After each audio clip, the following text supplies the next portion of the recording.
sa Maitom Elementary School! Gayon pa man, hindi lamang ito tungkol sa akademikong pagkakaiba-iba.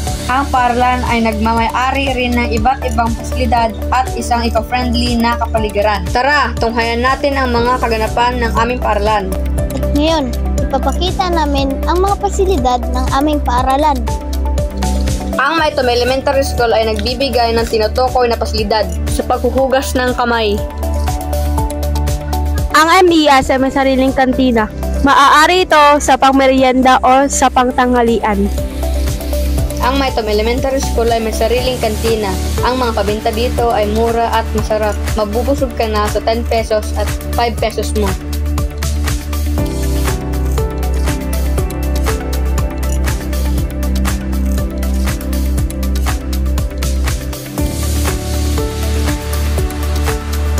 At syempre, hindi mawawala ang mga aktibidad ng Maitom Elementary School. Pangpasilidad ay ang aming covered court. Meron kaming open field kung saan lalaro ng mga iba't ibang aktibidad. Ito naman ang mga kaganapan ng MES. Meron drum and lyre, Valentine's Day, reading validation, deworming, at hindi mawawala ang Children's Festival. Pinaka-memorable na kaganapan ay ang DSPC,